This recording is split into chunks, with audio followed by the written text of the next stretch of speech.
Joining us is a young man who is once again vying for the position of International Policy Officer of the United National Congress in the upcoming UNC internals. Let me say a pleasant good evening to young Nicholas Morris. Good evening, sir. Hi, good evening, Mikey. Good evening to your viewers. Thanks for having me. Yes, indeed. You know, usually when we talk to young people, I mean, based on your bio, and you've done a lot of work, and I am one who can vouch and say that you basically grew up in the United National Congress. As a young man, I mean, currently you're pursuing an MBA in oil and gas management. You're a former Commonwealth Youth Ambassador and Commonwealth Youth Parliamentarian. You serve as chairman of the UNC National Youth Arm from 2011 to 2015. And in 2022, your international policy writing for the UNC placed second in the Caribbean at a regional symposium held by the Chinese government. I mean, very much impressive. But the thing about it is that, you know, many times you don't see young people participating, especially in modern day politics. Why is that? And from your perspective as a young man? All right. Let me just start off. Mikey, thank you so much for those kind remarks. I'm 34 years of age, and I've spent 17 years, exactly 17 years, as a member of the United National Congress. So that's 50% of my entire life I've spent as a UNC member. And what I can say is that before the leadership of Ms. Kamala Prasad Bissessar, there was a vacuum per se with youth in politics. But when Ms. Prasad Bissessar became political leader of the UNC, we saw she gave a place, a plan and purpose for young people within the UNC and at the decision-making table of the United National Congress and of Trinidad and Tobago. And that's why you see a number of young people who are now members of parliament, such as Barry Padrat, Vandana Mohit, Saddam Hussein. They're also members of the STAR team. And I can tell you that is why myself, as a young person, we have been given a voice, given an opportunity. Ms. Prasad Bissessar has removed in politics for young people having a voice. And that is one of the reasons I am standing as a member of the STAR team seeking re-election for the UNC, for the UNC's National Executive, because we believe that Ms. Prasad Bissessar should be given 100% support to continue on her modus operandi of ensuring young people have an opportunity and role in politics. And secondly, another reason we are standing, young people like myself and Barry Padrat and Vandana Mohit and MP Hussein and so on, and Kenwin Phillip, another reason that young people such as ourselves are standing as candidates for the STAR team is that from a very young age, we have stood with this party, we've believed in this party, we have never abandoned this party, and we believe that with that experience, that dedication, and that skill set, we can continue to serve the UNC. Well, let me ask you, I mean, as a young man, I mean, you may not have, I mean, you again, quite an impressive bio, your commitment, your dedication. But as a young man, there would have been times that you may have felt somewhat let down, overlooked, not placed perhaps where you would like to be. How did you deal with that on a personal level before really understanding the whole issue of politics? Well, let me just clarify, Mikey. Never once have I felt overlooked or felt let down any per se, because I've always believed that in politics, the party, the country, and the politics of people is bigger than the individual. And we can never, ever consider one's individual desire, one's individual goals over that of the organization or the country. So never once have I felt let down or bypassed. I've always been grateful for the positions I've been placed in based on merit and so on.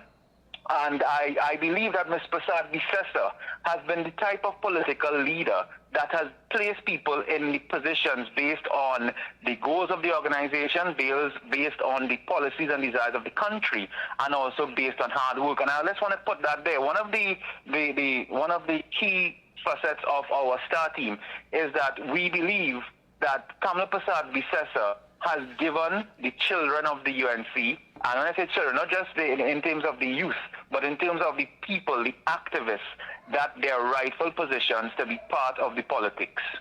And let me ask you this. I mean, what do you say to folks who would weigh in and make comments as, it's time for people of a certain age to simply ride out into the sunset because they might be hindering or even depriving young people like yourself and others the opportunity to actually serve? What do you say to those folks who weigh in on that?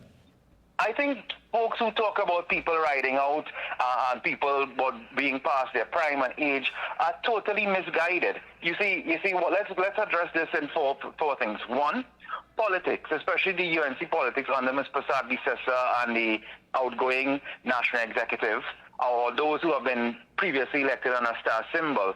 The politics of the UNC under Ms. Prasad Bisesa has always been a mixture of experience with youthful innovation. So therefore, there's no barrier for young people to be prevented from achieving, succeeding, or having a role. It's always been an equal footing of youth and experienced individuals. One. Secondly, there's no person in the UNC's leadership, from the leader, go to the executive, go to the parliamentary arm, that is too old to serve, because when you look at the people in our parliamentary arm and even the executive, they're all fighters. They're all working day to day. So those who are speaking about age and so on are using what you call scraping the barrel arguments, because they cannot argue on policy, they cannot argue on performance, so they go below the belt. But the issue of age and riding out to the sun is not relevant to the UNC, because the UNC has a very let's say, a very equitable balance of youth as well as experience. And again, let me ask you, coming through the ranks of it, and again, I witness, all that a lot of you have done, and I must say you've steadfast to your belief, and you've always been there. When you see folks, throwing political missiles at the institution, making certain comments, saying things that could try to destabilize what is there, how does that make you feel on a political and a personal level?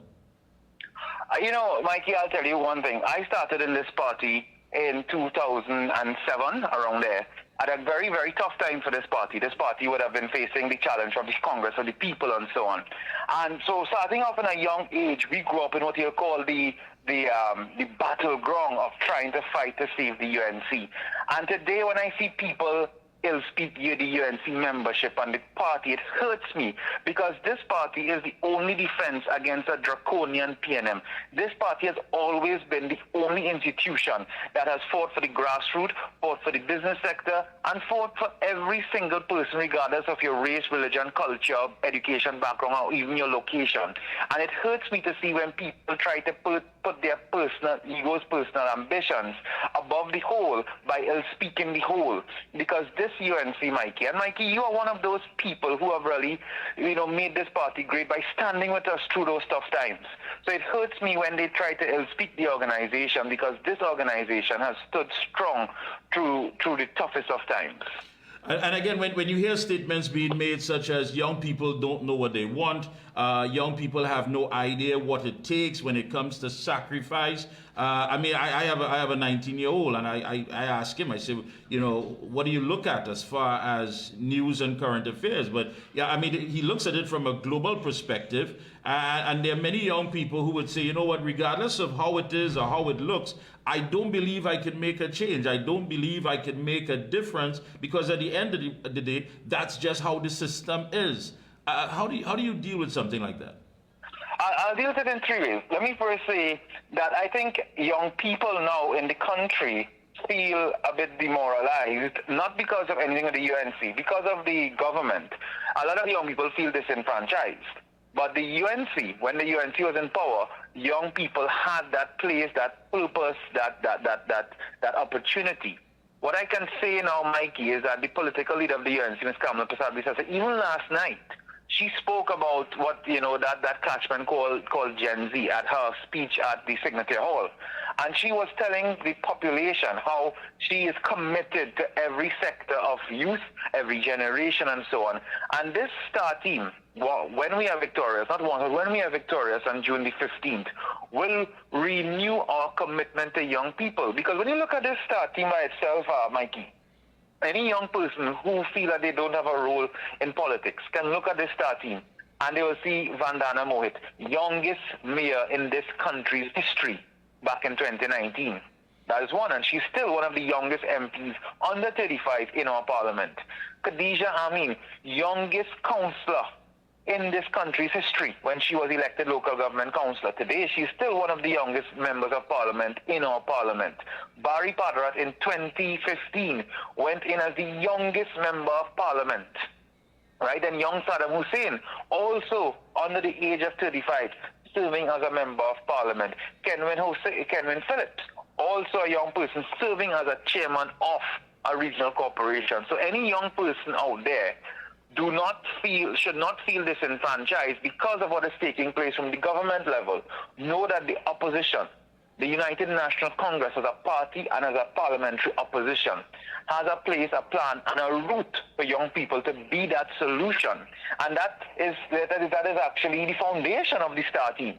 The STAR team provides the young people with the impetus to become part of the UNC because again I use that term, a rightful experience of youth, and a rightful mix of youth and experience. Now, this is not your first rodeo, so I have to ask, what does it mean this time around?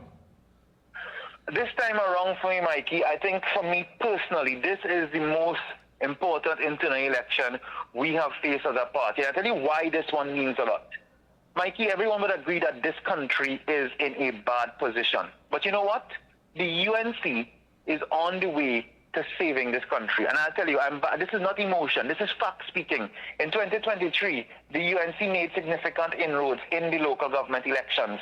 In San Fernando, we came close to winning that corporation, the city corporation. Lost by one seat lost by 40 votes or less.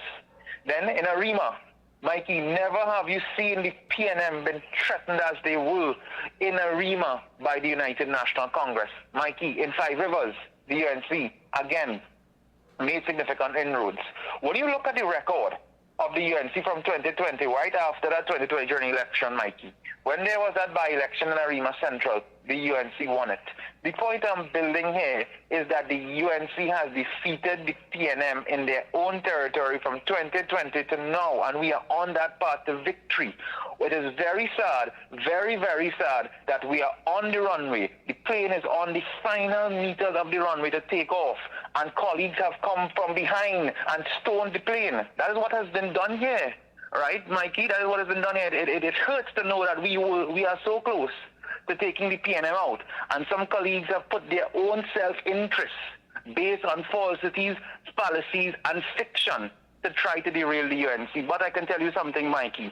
If you look at what the STAR team has been doing, going back to our activists in the past days, activists which we've never been far from because we have always been with them, we have been energized to see the activists are still with us saying, we are ready to fight for you. So this internal election is not just about an internal election, it's about saving the country. And the STAR team, when we are victorious on June 15th, will continue to lay that solid platform by supporting the only political leader that has the vision to save this country. The political leader who continues to stand for policies such as Stand Your Ground and allowing law-abiding citizens to access firearms legally so they can protect their families. The political leader that supports lower fuel prices, the reopening of the Petrotrin refinery, the political leader that supports laws to prevent home invasion and fight against home invasion.